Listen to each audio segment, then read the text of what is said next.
রাসূলুল্লাহ সাল্লাল্লাহু আলাইহি ওয়াসাল্লাম বলেন, যে ব্যক্তি আমার 40টি হাদিস আমার উম্মতের কাছে পৌঁছাবে তার জন্য আমি কিয়ামতের দিন বিশেষভাবে সুপারিশ করব।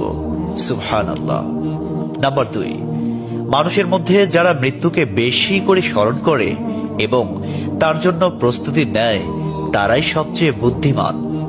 নাম্বার 3, প্রত্যেক জিনিসের জাকাত আছে, আর দেহের জাকাত হচ্ছে রোজা। নাম্বার 4, যে তার সময় আল্লাহর জন্য ব্যয় করে না তার জন্য জীবন অপেক্ষা মৃত্যু শ্রেয়। নাম্বার 5, যারা সব সময় ইস্তিগফার তথা ক্ষমা প্রার্থনা করে তাদের সাথে উঠা বসা করুন, কেননা তাদের হৃদয় সবচেয়ে কোমল হয়। নাম্বার 6, তুমি যত সিজদা দিবে আল্লাহ তত গুণা তোমার মাফ করে দিবেন। সুবহানাল্লাহ।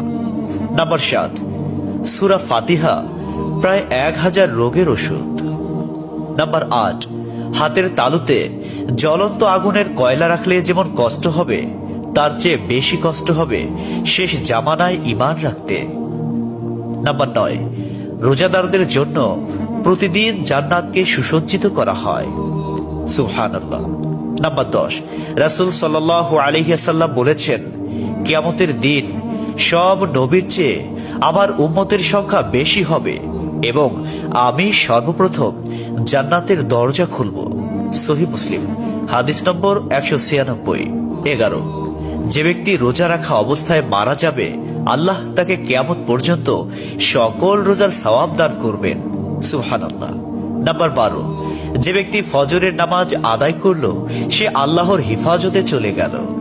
নাম্বার 13, রাসূলুল্লাহ সাল্লাল্লাহু আলাইহি ওয়াসাল্লাম বলেছেন, রোজা ও কোরআন কিয়ামতের দিন মানুষের জন্য সুপারিশ করবে। মুসনাদে আহমদ, হাদিস নম্বর 6626। 14, নবীজি বলেছেন, রোজাদারদের জন্য সবচেয়ে বড় খুশির সংবাদ হলো হাসরের মাঠে আল্লাহ সবার আগে রোজাদারদের সাথে সাক্ষাৎ করবেন। সুবহানাল্লাহি ওয়া বিহামদিহি। 15, যখন রমজান আসে তখন জান্নাতের দরজাসমূহ খুলে দেওয়া হয়। 16, রাসূলুল্লাহ সাল্লাল্লাহু আলাইহি ওয়াসাল্লাম বলেন, যখন কোনো বান্দা আল্লাহর দিকে দুটি হাত উঠায় তখন তিনি তা ব্যর্থ বা শূন্য ভাবে ফিরিয়ে দেন না।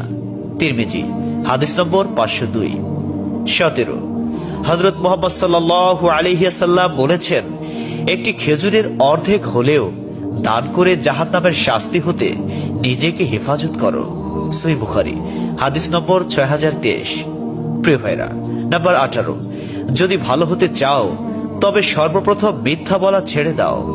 19, তুমি যখন রাস্তা দিয়ে যাও তখন আল্লাহর নামে জিকির করো, কারণ হাসরের দিন ওই রাস্তা তোমার নামে সাক্ষ্য দিবে। 20, তোমরা সব সময় উযু করো, কারণ কিয়ামতের দিন যারা উযুকারী তাদের হাত পা উজ্জ্বল থাকবে। সুবহানাল্লাহি ওয়া বিহামদিহি। 21, যার দুঃখ বেশি তার প্রতি আল্লাহর রহমতও বেশি। 22, যখনই নামাজে দাঁড়াবেন জীবনের শেষ নামাজ মনে করবেন। 23, যে মহিলা গর্ভাবস্থায় 1 খতম কোরআন পাঠ করবে তার গর্ভের ওই সন্তান একজন নেককার বান্দা হিসেবে দুনিয়াতে আগমন করবে। সুবহানাল্লাহ। 24, চুপ থাকার কারণে মানুষের যেই মর্যাদা হাসিল হয় তা 60 বছর নফল ইবাদত হতে উত্তম। সুবহানাল্লাহ। 25, রাসূলুল্লাহ সাল্লাল্লাহু আলাইহি ওয়াসাল্লাম বলেছেন, জান্নাতের সবচেয়ে নিকটবর্তী আমল হলো সময় মতো সালাত আদায় করা। সহিহ মুসলিম, হাদিস নম্বর 260। 26, যে ধোঁকা দেয় সে আমার উম্মতের অন্তর্ভুক্ত নয়। 27, তুমি জানো তুমি সঠিক তবুও তর্ক করো না, তর্কে জড়াইও না। 28, হযরত মুহাম্মদ সাল্লাল্লাহু আলাইহি ওয়াসাল্লাম বলেছেন, তোমরা বিপদে পড়ে মৃত্যু কামনা করবে না, বরং বলবে, হে আল্লাহ, যে পর্যন্ত জীবিত থাকা আমার জন্য কল্যাণকর আমাকে ততক্ষণ জীবিত রাখুন, এবং যখন মৃত্যু আমার জন্য কল্যাণকর তখন তুমি আমাকে মৃত্যু দাও। 29, সূরা ইয়াসিনকে কুরআনের হৃদয় বলা হয়। 30, হযরত মুহাম্মদ সাল্লাল্লাহু আলাইহি ওয়াসাল্লাম বলেন, মায়ের একটি কষ্টের নিঃশ্বাস 7টি দোজখের চেয়েও ভয়ঙ্কর, আর একটি সুখের হাসি 8টি বেহেশতের সমান। সুবহানাল্লাহ। 31, যে অন্যের বাবা মাকে গালি দিল সে যেন নিজের বাবা মাকেই গালি দিল। 32 রাসূলুল্লাহ সাল্লাল্লাহু আলাইহি ওয়াসাল্লাম বলেছেন, আমি যা জানি তোমরা যদি তা জানতে পারতে তবে নিশ্চয় খুব কম হাসতে এবং খুব বেশি পরিমাণে কাঁদতে। 30 মানুষ যদি মৃত ব্যক্তির আর্তনাদ দেখত এবং শুনতে পেত তাহলে মানুষ মৃত ব্যক্তির জন্য কান্না না করে নিজের জন্য কাঁদত।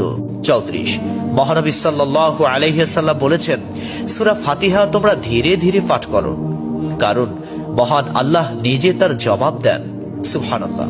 হাদিস সূত্র মুসলিম 910। 35 রাসূলুল্লাহ সাল্লাল্লাহু আলাইহি ওয়াসাল্লাম বলেছেন, কিয়ামতের দিন যে জিনিসটি মুমিনদের পাল্লায় ভারী হবে সেটি হচ্ছে সুন্দর চরিত্র, আখলাক।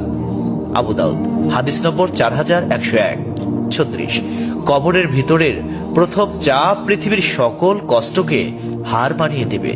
37 হযরত মুহাম্মদ সাল্লাল্লাহু আলাইহি ওয়াসাল্লাম বলেন, যে ব্যক্তির অন্তরে এক সরিষা দানা পরিমাণ অহংকার থাকবে সে জান্নাতে প্রবেশ করতে পারবে না। সহিহ মুসলিম হাদিস নম্বর 91। 38 কিয়ামতের দিন ওই ব্যক্তির জন্য সুপারিশ করা হবে যে প্রচুর শীত উপেক্ষা করেও ফজরের নামাজ আদায় করল। 39 নিশ্চয় মহান আল্লাহ নম্র, তিনি নম্রতাকে পছন্দ করেন। তিনি নম্র স্বভাবের লোকদেরকে যা দান করেন তা কঠিন স্বভাবের লোকদের দান করেন না। আবু দাউদ হাদিস নম্বর 4807। 40 কবর মানুষকে দিনে 70 বার স্মরণ করে এবং ডাকে। আল্লাহ সুবহানাহু ওয়া তাআলা আমাদের সঠিক জ্ঞান এবং বুঝার তৌফিক দান করুন এবং আমাদের এই সমস্ত হাদিস সমূহের উপর আমল করার তৌফিক দান করুন। আমিন।